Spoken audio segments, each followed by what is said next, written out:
So finally after a long wait SSME 29 నుంచి updates రావడం start అయింది. ఫస్ట్ అయితే మనకి పృథ్వీరాజ్ లుక్ వచ్చేసింది.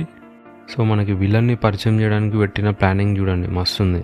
పృథ్వీరాజ్ సుకుమార్ని కుంభ అనే క్యారెక్టర్ని మనకు పరిచయం చేశారు. అది చాలా అద్భుతంగా ఉంది. పోస్టర్లో ప్రతి డీటెయిల్ చాలా ఇంపార్టెంట్ అని అర్థమవుతుంది. ఆ వీల్ చైర్ చూడండి, అదొక ఫ్యూచరిస్టిక్ మెకానికల్ ప్లాట్ఫామ్. ఆ వీల్ చైర్కు వెనకాల ఉన్న 4 రోబోట్ చేతులు అసలు మనకు ఏం చెప్తున్నాయి?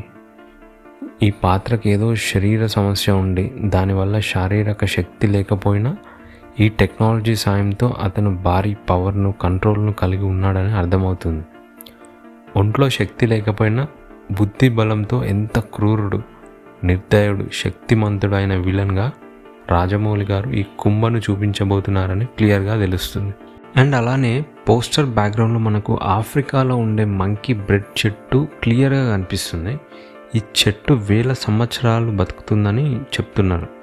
దాని ఆకారం బాటిల్ లాగా ఉండి ఎంతో నీటిని దాచుకుని అద్భుతమైన లక్షణం ఉంది. ఇదే ఈ సినిమా కథకు ఒక ముఖ్యమైన సంకేతం అని అర్థం చేసుకోవచ్చు. ప్రకృతిని కాపాడే హీరో, టెక్నాలజీని దుర్వినియోగం చేసే విలన్ మధ్య జరిగే పెద్ద యుద్ధంగా కథ నడవబోతుంది.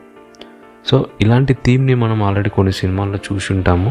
మేబీ 2.0 అండ్ క్రిష్ 3లో కొంచెం ఇలాంటి షేడ్స్ ఉంటాయి. బట్ ఎనీవే, రాజమౌళి విజన్ వాళ్ళందరితో కంపేర్ చేస్తే చాలా డిఫరెంట్గా ఉంటుంది. ఈ వోంట్ డిసప్పాయింట్ అస్. ఆయన ప్రజెంటేషనే వేరు. కథ సిమిలర్ అయినా ఆయన ప్రజెంటేషన్ హిందూ మైథాలజీని ఎంతో కొంత బ్లెండ్ చేసి ప్రజెంటేషన్ని నెక్స్ట్ లెవెల్కి తీసుకెళ్తాడు స్క్రీన్ పైన. ఒక పవర్ఫుల్ శక్తిని పొందడానికి ఆ ఆఫ్రికన్ అడవుల్లోని ఒక రహస్యమైన పవర్ను దక్కించుకోవాలని చూస్తుండవచ్చు. మేబీ దానికోసమే మహేష్ని జంగల్లోకి పంపించే ఒక స్కెచ్ చేసి ఉండొచ్చు, అట్లా అనుకోవచ్చు. అండ్ సినిమా తీయడం ఎంత ముఖ్యమో దాన్ని మార్కెటింగ్ చేయడం కూడా అంతే ముఖ్యం. రాజమౌళి గారు ఈ విషయంలో కూడా బాహుబలి, RRRల నుంచి నేర్చుకున్న అనుభవాన్ని అద్భుతంగా వాడుకున్నారు. మహేష్ బాబు ఓపెన్గా విలన్ను ఛాలెంజ్ చేసినట్లుంది. Stood on the other side అంటే ఇంతవరకు పృథ్వీరాజ్ తన ఫ్రెండ్గా ఉన్నా ఇప్పుడు ఈ సినిమాలో శత్రువుగా ఎదురు పడబోతున్నారని డైరెక్ట్ వార్నింగ్ ఇచ్చారు. ప్రియాంక చోప్రా ఈ ప్రాజెక్ట్లో భాగమని మరోసారి కన్ఫర్మ్ అయిపోయింది. అండ్ ఆమె గ్లోబల్ స్టార్ కాబట్టి సినిమా గ్లోబ్ ట్రాటర్ కాన్సెప్ట్ను ప్రపంచమంతా ప్రమోట్ చేయడానికి యూజ్ అవుతుంది. సినిమాలో ఉన్న ప్రమాదకరమైన పరిస్థితిని, అందులో కుంభ పాత్ర ఎంత కీలకమో, కుంభ పాత్ర శారీరకంగా కాకుండా మనసుతో ఎంత కష్టమైనదో పృథ్వీరాజ్ మాటల్లో తెలుస్తుంది. విలన్ పాత్రకు ఎంత డెప్త్ ఉండడం అనేది సినిమాకి పెద్ద ప్లస్. ఇది ఫైటింగ్ కంటే బుద్ధి బలంతో చేసే పోరాటం ఎక్కువ ఉంటుందని చెప్తుంది.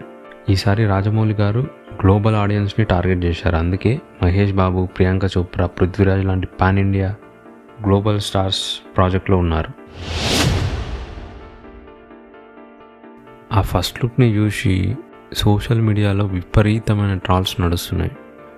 లుక్ బాగాలేదు, క్రిష్ 3లో వివేక్ ఒబెరాయ్ని చూసినట్టుంది, యాజ్ టీజ్గా 24 సినిమాలో సూర్యాని చూసినట్టుంది, ఇలాంటి కామెంట్స్ ఎక్కువ వినిపిస్తున్నాయి. బట్ ఇదంతా రాజమౌళి సార్ మాస్టర్ మైండ్, ఆయన ఆడుతున్న గేమ్ ఇదంతా.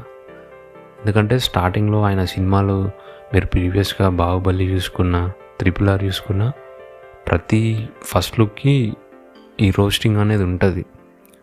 సో నాకు తెలిసినంతవరకు అయితే ఇదంతా రాజమౌళి గారి మాస్టర్ ప్లాన్ అని అనుకుంటున్నా. ఎందుకంటే స్టార్టింగ్లో లో ఎక్స్పెక్టేషన్స్ ఉంటే తర్వాత ఆయన స్క్రీన్ ప్లేతో సినిమాని నెక్స్ట్ లెవెల్కి తీసుకెళ్ళొచ్చు.